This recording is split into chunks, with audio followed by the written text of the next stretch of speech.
Just the basic fact that we're all alive today is something that gets me through all the time. I was born with a heart defect. I had open heart surgery when I was 5 years old. I was gonna get a dance scholarship, so that was gonna be my thing. I thought once I had my heart surgery, everything was fixed and I would just grow up with a normal heart. My favorite thing about John, he's always there for us.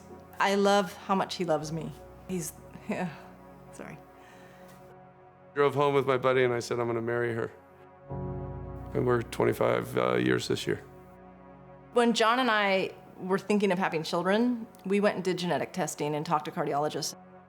They just said, you're fine, it's not genetic. Well, Chance started having symptoms where he'd be running around and he'd pass out. And so we had to do CPR on him a number of times. They had to call in life flight and bring him down to the hospital.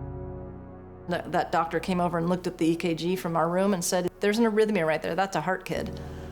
And I thought, oh my God, here we go. I've had my pacemaker for a while, after my heart stopped 4 times. And then when we scheduled him for all these workups, I found out I was pregnant with Cadence. And he said, we're gonna have to do a fetal echocardiogram. And I thought, oh boy. And I went into labor at 22 weeks with Cadence, and I had to go down to the hospital. Well, the surgeon said, I think we have a chance at saving her, but you have to try to stay pregnant until you're 35 weeks. I had 10 minutes with her, and then they took her away to the hospital because she had to go on oxygen and get medicine. And then she went in, and it was a really long surgery, and they had to keep calling us and telling us, but then they brought her out, and it's devastating to see what you see. She had a stroke and a brain bleed.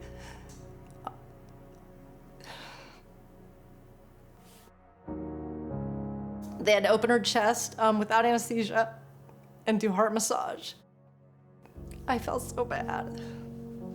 And the game plan that they had for her, for the 3 surgeries, was very stressful. Just to know that each one would happen at a certain stage was hard. And you knew you were gonna go through it again, and you knew you were gonna go through it again. I have a pacemaker in my heart, and left of my heart doesn't work. And at the same time that she was having her second surgery, Chance was scheduled for open heart surgery. So I had 2 kids going in for open heart around the same time. You know, I had to hand them both over to somebody and say, I hope I see you back. We did genetic testing on everyone. And at that point, there wasn't enough evidence or research. So they just said, you're fine, it's not genetic. So we met this fabulous cardiologist. He basically came to us and said, I think you have the genetic defect I've been studying all these years.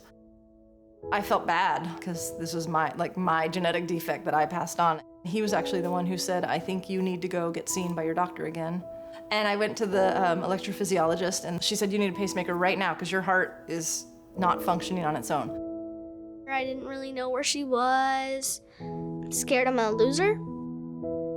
Within a few months, I started feeling kind of weird, and I went in for my first appointment, and they said, your heart is being paced 100%. Your heart isn't beating anymore.